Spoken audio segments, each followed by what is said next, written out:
میں ذاتی دلچسپی سے یہاں تصدیق کرنے آیا تھا۔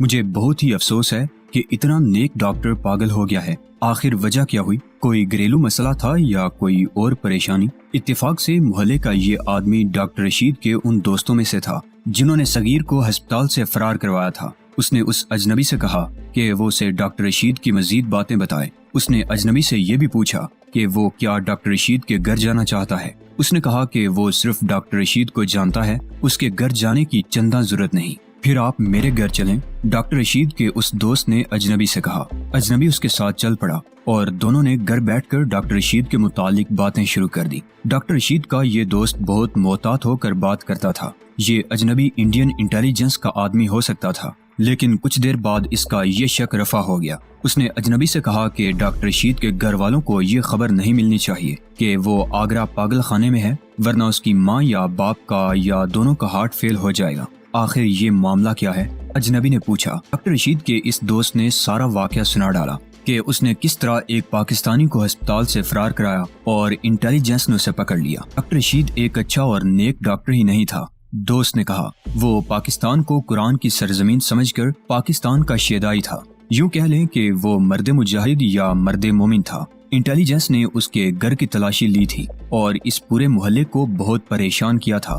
وہ تو ان ہندوؤں نے کرنا ہی تھا، اجنبی نے کہا۔ ان کفار کو مسلمانوں کے خلاف ایک بہانہ اور ہلکا سا اشارہ چاہیے۔ میں اب شاید پوری بات سمجھ گیا ہوں۔ انٹیلیجنس والوں نے ڈاکٹر صاحب کو ایسے ٹارچر کا نشانہ بنایا ہوگا کہ ان کا دماغی توازن بگڑ گیا اور انہیں آگرہ کے پاگل خانے میں داخل کرا دیا۔ اجنبی کو معلوم نہیں تھا کہ ڈاکٹر رشید کو دلی کے ایک مینٹل ہاسپٹل سے آگرہ منتقل کیا گیا تھا۔ اس کا مطلب یہ تھا کہ وہ لا علاج ہے اور انٹیلیجنس کے بھی کام کا نہیں رہا، اس لیے اسے اس انجام کو پہنچایا کہ آگرہ بھیج دیا۔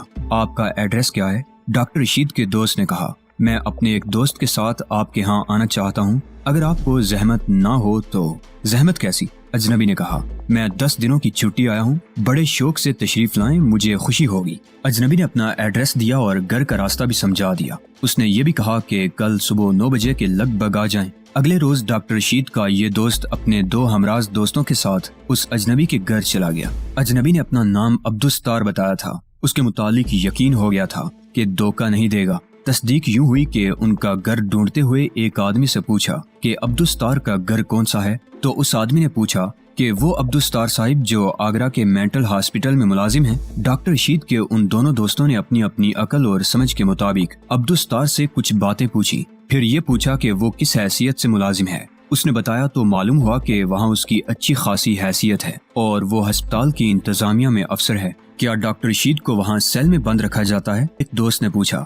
نہیں، عبدالستار نے جواب دیا، میں نے انہیں وہاں داخل ہوتے دیکھا تھا۔ چونکہ مجھے یقین کی حد تک معلوم ہوا کہ یہ امبالہ والے ڈاکٹر رشید ہیں، تو میں نے بعد میں بھی انہیں دیکھا۔ انہیں سیل میں نہیں بلکہ بارک میں رکھا گیا ہے اور دن کے وقت وہ بارک سے باہر نکل سکتے ہیں۔ میں اپنا اثر و رسوخ استعمال کر دوں گا کہ انہیں وہاں کچھ سہولتیں مل جائیں اور کسی ڈاکٹر سے کہوں گا کہ وہ ان کا علاج کرے۔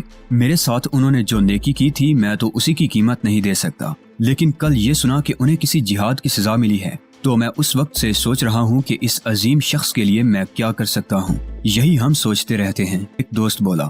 یہ تو ایک اتفاق ہے کہ ہمیں پتہ چلا ہے کہ ڈاکٹر رشید کہاں ہے۔ 4 مہینوں سے اس کا تو سراغ ہی نہیں مل رہا تھا۔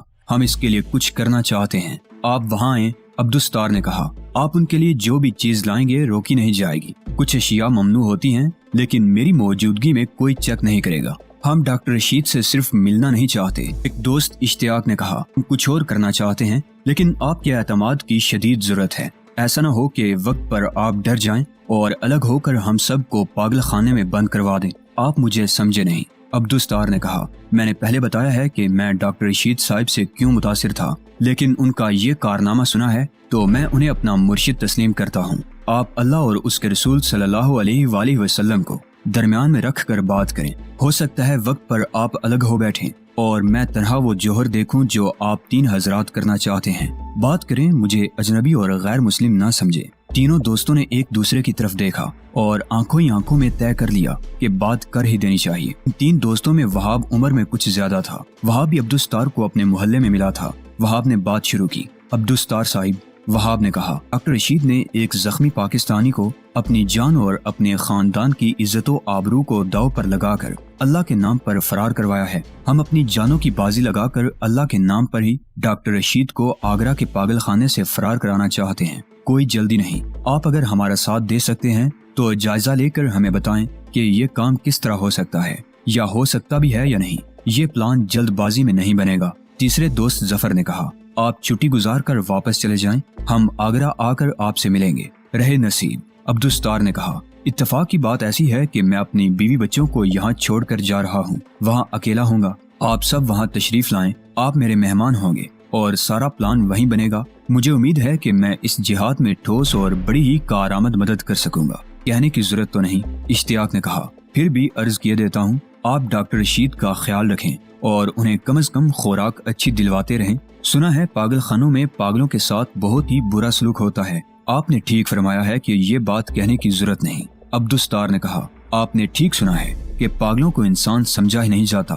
یہ ذمہ داری میری ہے کہ میں ڈاکٹر رشید صاحب کو انسانیت کی سطح سے نیچے نہیں آنے دوں گا اور ان کی خوراک اور دیگر سہولتوں کا پورا انتظام خود کرواؤں گا۔ یہ بھی معلوم کرنا ہے عبدالستار صاحب، وہاب نے کہا، کیا انٹیلیجنس والے ڈاکٹر رشید کو آگرہ کے پاگل خانے میں پھینک کر بھول جائیں گے، یا یہ حکم ہے کہ انہیں ذہنی طور پر صحت یاب کر کے پھر انٹیلیجنس کے حوالے کر دیا جائے؟ وہ انہیں بیکار چیز سمجھ کر کوڑے کباڑ میں پھینک گئے ہیں۔ عبدالستار نے کہا، رشید صاحب اکیلے ہی نہیں، بے شمار مسلمانوں کو ہندوؤں نے اسی طرح پاگل بنا کر پاگل خانوں میں پھینک رکھا ہے، نہ جانے کتنے مر ہی گئے ہیں۔ پھر بھی میں جا کر ان کے کاغذات دیکھ لوں گا۔ میرا خیال ہے کہ کاغذات ہوں گے ہی نہیں، سوائے ڈاکٹر صاحب کے نام اور ولدیت وغیرہ کے۔ پاگل خانے میں پھینک دینا ایک ثبوت ہے کہ انہوں نے کوئی نشاندہی نہیں کی اور انٹیلیجنس کو کچھ نہیں بتایا۔ یہ معمولی سی بات قربانی نہیں۔ یہ بات آپ نے بالکل ٹھیک کہی۔ اشتیاق نے کہا، اگر وہ انٹیلیجنس کو اقبالی بیان دے دیتے تو ہم 3 دوست آج آپ کے سامنے بیٹھے یہ باتیں نہ کر رہے ہوتے۔ ہم 3 ہی نہیں، ہمارے 3-4 اور دوست بھی اس وقت جیلوں میں بند ہوتے۔ عبدالستار صاحب، ہم ڈاکٹر رشید کو اس اثار کا صلہ دینا چاہتے ہیں۔ یہ بات کہتے کہتے اشتیاق کے آنسو بہہ نکلے۔ ہم 1-2 بار پھر ملیں گے، عبدالستار نے کہا۔ آگرہ جا کر میں آپ کو خط لکھوں گا، اس میں ڈاکٹر رشید کا نام نہیں ہوگا اور ہم جو پلان بنا رہے ہیں اس کا اشارہ تک نہیں ہوگا۔ کچھ اس طرح لکھوں گا کہ یہاں بالکل خیریت ہے، جس کا مطلب یہ ہوگا کہ ڈاکٹر رشید کو میں نے اپنی تحویل میں لے لیا ہے اور وہ ٹھیک ہیں۔ اور پھر لکھوں گا کہ کبھی فرصت ہو تو آگرہ آئیں، آپ کو تاج محل دکھاؤں گا، پھر آپ جب بھی آ سکتے ہیں میرے پاس آ جائیں، میں ایڈریس دے دوں گا اور آپ میں سے کوئی صاحب اپنا ایڈریس دے دیں جس پر میں خط لکھوں گا۔ میں ایک بات پوچھنا چاہوں گا، فرض کیا ہم نے ڈاکٹر رشید صاحب کو فرار کروا لیا ہے، کیا آپ نے سوچا ہے کہ باہر انہیں کہاں رکھیں گے؟ میں انہیں اپنے گھر میں 8-10 روز چھپا کر رکھ سکتا ہوں، سرحد پار کروا دیں گے۔ وہاب نے کہا، ہم جانتے ہیں یہ کام ناممکن کی حد تک محال ہے، لیکن ہم ہر خطرہ مول لینے کو تیار ہیں۔ پہلے انہیں پاگل خانے سے نکلوا دیں، پھر اگلا مرحلہ اسی اللہ تعالیٰ کے سپرد کر دیں گے جس کے نام پر ڈاکٹر رشید نے اثار کا یہ مظاہرہ کیا ہے اور ہم کر رہے ہیں۔ عبدالستار نے انہیں ہر پہلو سے مطمئن کر دیا کہ وہ ڈاکٹر رشید کو فرار کروا دے گا، 8-10 روز اپنے گھر میں چھپا کر رکھے گا اور اس کے بعد دیکھیں گے کہ کیا ہوتا ہے اور کیا کرنا ہے۔ پاکستان کی عظمت کا ایک اور شیدائی صغیر جو گناہوں سے توبہ کر کے کفارہ ادا کرنے کو بےتاب تھا، شملہ کی بلندی سے دور نیچے جنگل میں سنیاسیوں کے ساتھ شب و روز گزار رہا تھا۔ اس کے زخم بالکل ٹھیک ہو گئے تھے اور اب سوچ رہا تھا کہ یہاں سے کس طرح اور کس طرف نکلے۔ سنیاسیوں کا بزرگ جسے وہ مہنت کہتے تھے، صغیر کو اپنے ساتھ رکھنا چاہتا تھا۔ کہتا تھا کہ بالکے تجھے وہ گرو بتائیں گے کہ شہزادے بن جاؤ گے اور ایک سے ایک بڑھ کر حسین لڑکی تمہارے اشارے پر تمہارے پیچھے آئے گی۔ صغیر ان سبز باغوں سے ابھی متاثر نہیں ہوا تھا، اپنے جسم میں کچھ زیادہ ہی طاقت محسوس کرنے لگا تھا۔ جوان آدمی تھا، اس میں جوانی کی طاقت بھی تھی، لیکن اسے صاف طور پر محسوس ہو رہا تھا جیسے اس کے جسم میں کوئی نئی طاقت آ گئی ہو۔ وہ خوش تھا کہ اگلے سفر میں یہ طاقت کام آئے گی۔ ایک روز وہ ویسے ہی گھومنے پھرنے کو نکل گیا۔ یہ پہاڑی جنگل تھا۔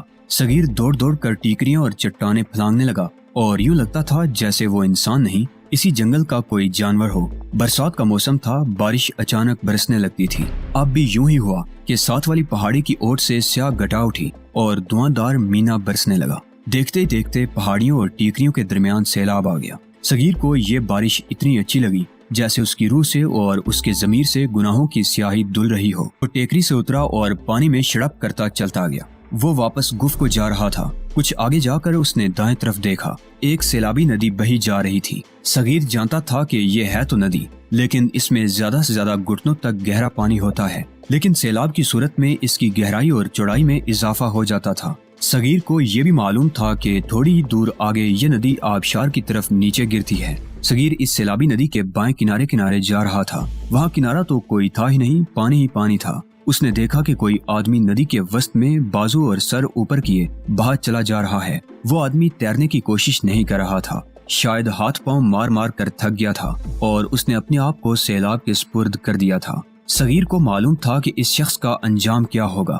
2-3 فرلانگ آگے یہ ندی آبشار کی طرف گرتی تھی اور اس نے اس شخص کو اوپر سے نیچے پٹک کر مار ڈالنا تھا۔ صغیر کو اچھی طرح احساس تھا کہ وہ اس شخص کو بچانے کے لیے سیلاب میں اترا تو خود بھی اسی انجام کو پہنچے گا، لیکن صغیر پر یہ کیفیت ہر وقت طاری رہنے لگی تھی کہ وہ گناہوں کا کفارہ ادا کرے گا۔ اسی جذبے کے تحت وہ مغویہ لڑکی کو ساتھ لے کر اس کے گاؤں کو چل پڑا تھا۔ اب اس سے برداشت نہ ہو سکا کہ اس کی آنکھوں کے سامنے ایک انسان مر جائے۔ اس کے علاوہ جسمانی لحاظ سے وہ اپنے آپ میں کچھ ایسی طاقت محسوس کرنے لگا تھا جو غیر معمولی بلکہ غیر قدرتی بھی تھی۔ اس روحانی اور جسمانی کیفیت نے اسے اٹھا کر سیلاب میں پھینک دیا۔ اپنے انجام کی پرواہ نہ کرتے ہوئے صغیر سیلاب کے ساتھ بہتا اور تیرتا اس آدمی تک پہنچ گیا اور اس کا ایک بازو پکڑ لیا۔ اب وہ واپس تیرنے لگا تو محسوس کیا کہ جہاں سے یہ سیلاب گرتا ہے وہاں تک وہ سیلاب سے نکل نہیں سکے گا۔ وہ اللہ کو مدد کے لیے پکارنے لگا۔